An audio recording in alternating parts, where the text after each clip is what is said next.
Okay, सो इस video में हम देखेंगे कंबाइंड लीनियर कोवेरिएंशियल जनरेटर।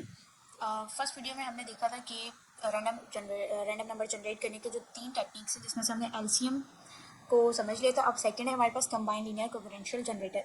अच्छा, ये टेक्निक बेसिकली हम इसलिए यूज़ कर रहे हैं क्योंकि हमारे पास जो एलसीएम मेथड होता है वो बहुत ही स्मॉल सिमुलेशन को जनरेट करने के लिए यूज़ होता है, क्योंकि इसमें लिमिटेड टाइम पीरियड होता है। यानी अगर हम एक लॉन्ग सीक्वेंस जनरेट करते हैं रैंडम डिजिट्स की या रैंडम नंबर्स की, तो कुछ टाइम के बाद वो सीक्वेंस रिपीट होने लग जाएगी, उसमें रिपीटेशन स्टार्ट हो जाएगी। ठीक है, जस्ट लाइक अगर हम यहाँ पर देख लें,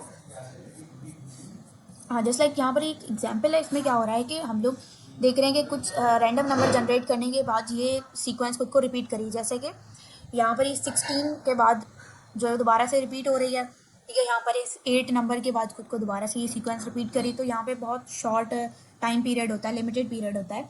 और जैसा कि हमारे पास जो कॉम्प्लेक्स सिमुलेशन सिस्टम्स होते हैं, जैसे कि बैंकिंग और ट्रैफिक सिस्टम है, तो उसमें हमारे पास लॉन्ग सीक्वेंस रिक्वायर होती है रैंडम नंबर्स की, जो कि रिपीट ना हो क्विकली। ठीक है, सो इसलिए हम लोग यहाँ पर कंबाइंड लीनियर कोवेरिएंशियल जनरेटर को यूज़ करते हैं।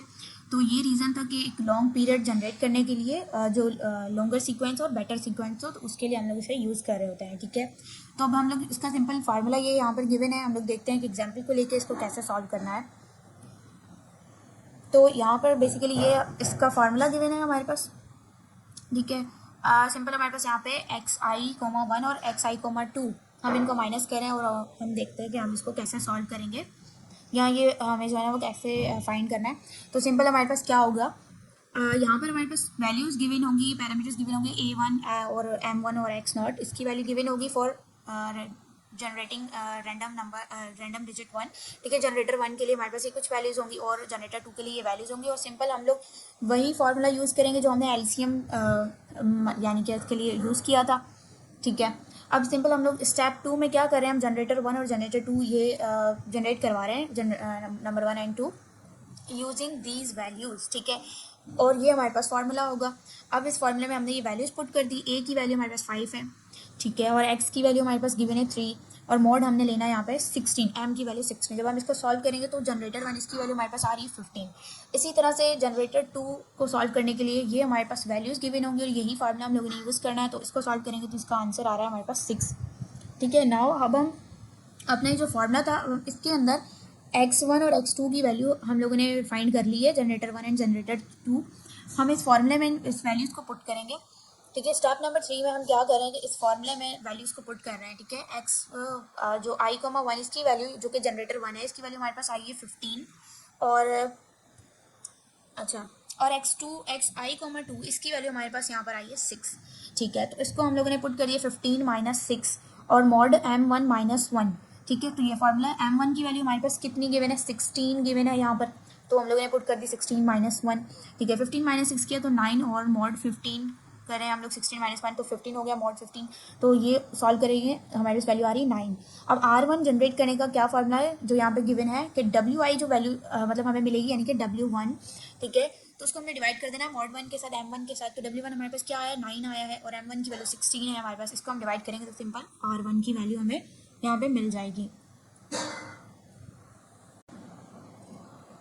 ओके, सो अब स्टेप नंबर 3 के बाद हम चलते हैं स्टेप नंबर 4 पे।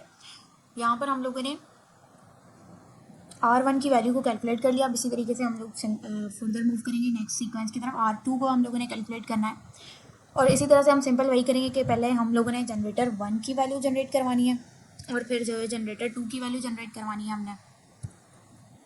ठीक है, तो सिंपल अब हम लोग क्या करेंगे, इसमें वही फार्मूला हम लोगों ने यूज़ करना है, a×x0 एंड मॉड m1। ठीक है, और इसी तरीके से m2 के लिए, जनरेटर 2 के लिए भी सेम फार्मूला, वही वैल्यूज़ होंगी। बस सिंपल हम लोगों ने पहले x0 की वैल्यू जो गिवन थी हम वो पुट करे थे, लेकिन अब हमारे पास जनरेटर 1 की जो वैल्यू आई थी फार्मूले में, जो हमने पहले सॉल्व की, वो 15 थी, और जो जनरेटर 2 की वैल्यू आई थी वो थी 6।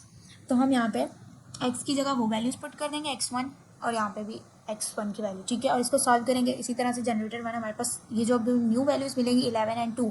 अब हम लोगों ने वही फार्मूला अगेन यूज़ करना है जो हम यूज़ कर रहे थे W2 की वैल्यू जनरेट करवाने के लिए। ठीक है, इसमें से हम जनरेटर 1 और जनरेटर 2 दोनों को माइनस कर रहे हैं, 11 माइनस 2, एंड मोड यहाँ पे 16 m1 माइनस 1 कह रहे थे, तो ये हो जाएगा हमारे पास 15।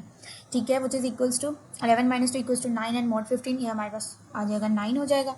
ठीक है। और रैंडम R2 को कैलकुलेट करने के लिए हम क्या करें कि W2 की जो वैल्यू आई है उसको हम M1 के साथ सिंपली डिवाइड कर देंगे और ये आंसर आ जाएगा 0.5625। ठीक है। सिंपली इसी तरह से हम लोग अपनी फर्दर सीक्वेंस को जो है ना वो कैलकुलेट कर सकते हैं। ऐसे ही हम लोग R3 R4 और एंड सो ऑन जो है ना वो हम इसको जो है सॉल्व कर सकते हैं using using combined linear congruential method.